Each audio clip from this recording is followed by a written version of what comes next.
Olá pessoal, hoje vamos falar sobre a questão da revolução histórica das relações internacionais. A partir do século XVI e XVII, começa a se tornar um novo corpo relacionado à questão da configuração do processo de formação das relações internacionais. Então essas dinâmicas vão começar a passar pelas dinâmicas políticas, econômicas e sociais. Nessas dinâmicas vai estabelecer também alguns requisitos, né, no sentido de evitar atritos, conflitos entre os países. A gente vai remontar um pouco lá no século XI, a partir do momento que surgiu o renascimento do comércio, né? Nesse processo, o renascimento do comércio se resume no processo no qual os comerciantes perceberam que haveria necessidade de transformar o modo de vender e comprar mercadorias. Com essa nova visão de pensar a compra e venda de mercadorias, onde não existisse fronteiras de países ou nações, que vai dar início à questão das relações internacionais. Buscando assim um pouco, remetendo um pouco ao passado, lá no século XI e XII também, novamente, surge a questão da figura dos reis, né, dos condados, onde o rei tinha um controle total sobre o seu território, não permitindo que outros países pudessem vender ou comprar dentro do seu território, né?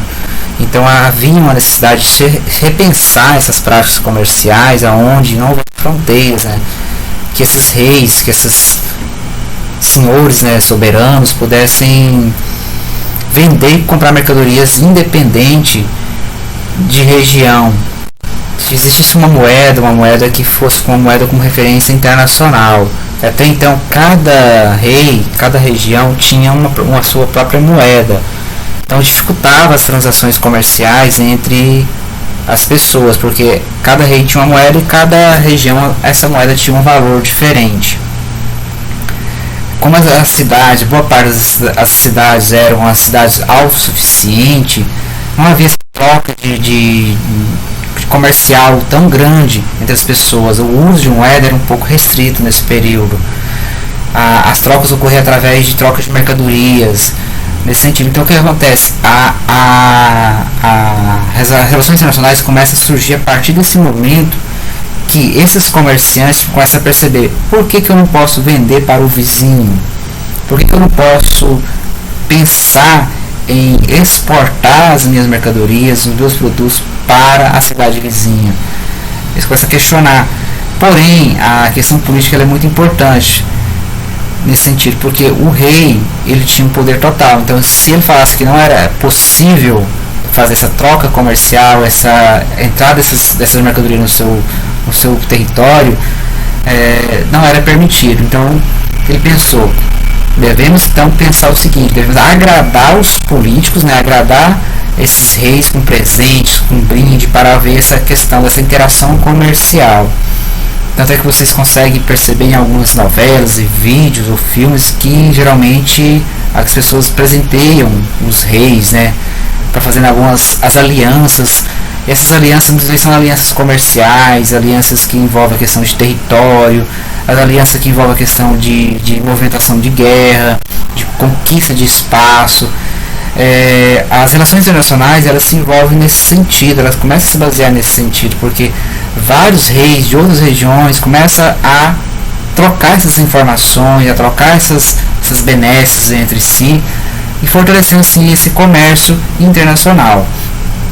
Naquele período não era conhecido como comércio internacional, mas era um comércio das relações ao modo das relações internacionais atual. O mais interessante que a dificuldade que tinha dentro desse contexto era a questão do deslocamento dessas mercadorias, o processo de deslocar essas mercadorias de uma região para outra. Aí vem a questão das invenções, do avanço da tecnologia, da invenção de máquinas, de embarcações mais potentes para poder atravessar os oceanos, os mares, e sim para poder conseguir conquistar novos espaços. Esses comerciantes, praticamente, eles vão começar a fortalecer o processo de industrialização. Quando mais se produz produto, há necessidade de procurar novos mercados, né, para revender esses produtos. Então, nesse sentido, a Revolução Industrial também ela começa a surgir nesse aspecto, no momento que o comerciante, o empresário, começa a pensar os aspectos de vender produtos para fora, não atender somente o mercado interno. Agora, em vez de vender somente o sapato ou a questão do próprio do tecido em si, para a sua cidade onde ele convive, ele pode vender esse sapato, esse tecido para outras cidades ou para outros países, para outros condados. Então houve a necessidade de repensar toda a estrutura comercial, de deslocamento, de logística, para poder amparar essa nova dinâmica, né, dentro desse contexto europeu. E as pessoas começaram a perceber que o lucro, né, advinha desse processo de transformação, de mudança, por isso que chama-se renascimento, renascer nas ideias, tentar mudar, renovar esses aspectos nas ideias de comércio, renovar esses aspectos na ideia do contexto, seja religioso, no contexto social, de trazer essas inovações para a sociedade, de poder se beneficiar dessas inovações, de oferecer produtos de qualidade para as pessoas, de oferecer soluções para situações do dia a dia, do cotidiano das pessoas. Então essas pessoas começaram a pensar isso, vamos vender os nossos produtos, nossas ideias, nossos serviços para outras pessoas, e se organizou nesse sentido, mostrando que é necessário muitas vezes a gente parar um pouco para renovar as nossas ideias, trazer ideias novas, no sentido de pensar novas estratégias para poder inovar, no sentido de recriar a forma de fazer as coisas. Então começou a pensar, vamos fazer um comércio diferente, vamos fazer algo diferente que possa de fato e sim gerar lucro. Então essa visão da geopolítica em si, dessas relações internacionais, a partir do século XI, ela vai começar a fazer esse processo de transição, né, onde as pessoas vão começar a repensar sua prática como comerciante, a repensar sua prática como gestor, a repensar sua prática como gestor político, no sentido de administrar essa questão das relações entre as nações. Então vamos começar a repensar essas políticas, vamos pensar um jeito, um modo de criar uma moeda que possa estar sendo usada de forma geral em todos os contextos regionais ou de países do mundo afora. Então eles vão estabelecer esses aspectos, né?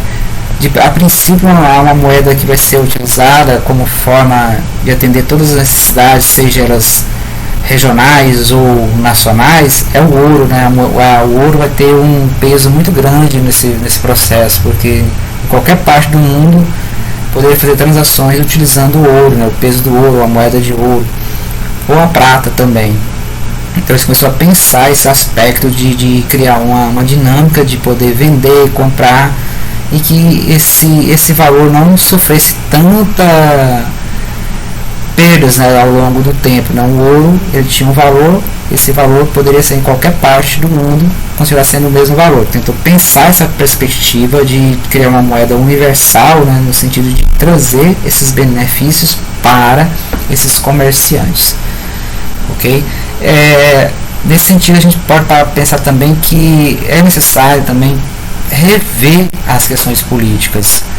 A princípio os reis não aceitavam, como já foi falado, essa questão das transações comerciais entre um estado e o outro, né? Geralmente boa parte desses estados soberanos, dessas figuras soberanas, eles sentiam-se autossuficientes, né? Se utilizava da sua força militar para conquistar, para pilhar outras regiões. Então a economia se baseava nessa questão de imposição, né, de impor as outras pessoas a comprar seus produtos, a pagar os impostos para aquele reino. Então tive aquela disputa. Com essa dinâmica do renascimento, do comércio, vai mudar um pouco. O reino vai estar mais preocupado em conquistar, em pilhar novos territórios, em trazer novas pessoas à força para o seu reinado. Ele vai estar interessado agora nas relações de compra e venda, de troca de mercadorias, onde ele vai poder estar importando mercadoria, vai estar exportando mercadoria, vai estar se beneficiando com essas trocas comerciais. E essa visão ela vai e trazer de fato a base das relações internacionais, a base das relações comerciais dentro desse contexto. Então isso é importante dentro das relações internacionais, porque vai transformar o modo como as pessoas interagem entre si, como os governos, como os países, as cidades em si interagem, as relações comerciais. E o rei vai perceber o seguinte, vou colocar a figura do rei novamente: quanto mais mercadoria entra dentro do meu país ou da região que eu estou comandando, melhor, porque eu posso cobrar mais impostos. E quanto mais as empresas se estabelecem na região, mais esses comerciantes começam a crescer, fica mais fácil cobrar os impostos, porque as pessoas vão estar recebendo, vamos dizer assim, seu salário, recebendo as suas diárias ou seu soldo no final do mês, e poder estar gastando, contribuindo com os impostos. Então ele pensou: eu ganho muito mais cobrando os impostos do que fazendo o processo de conquistar, mandar o exército, fazer uma guerra e conquistar aquelas pessoas. Então eu vou ganhar muito mais exigindo dessas pessoas impostos. Aí vai surgir a questão dos impostos, né?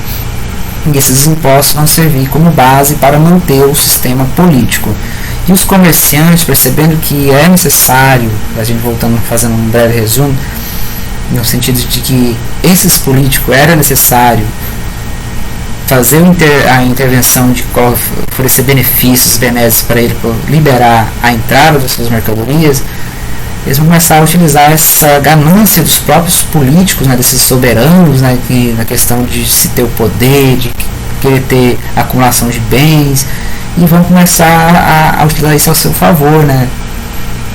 Até hoje, nessas relações internacionais, né, geralmente uma empresa multinacional, quando quer se instalar em alguma região de algum país, o primeiro passo ela tem que conversar com o presidente, né, conversar com o líder máximo daquela nação e oferecer alguns benefícios para esse governo para poder estar adentrando o seu país. Então os comerciantes, esses empresários, né, esses visionários vão começar a fazer isso, né, oferecer benesses para esses reis, para essas figuras, para esses líderes regionais, para poder estar vendendo suas mercadorias, produzindo sua mercadoria, utilizando a mão de obra local, né, como já foi falado na aula passada, a um preço mais barato. É nesse sentido que vai caminhar essa questão da revolução histórica das relações internacionais.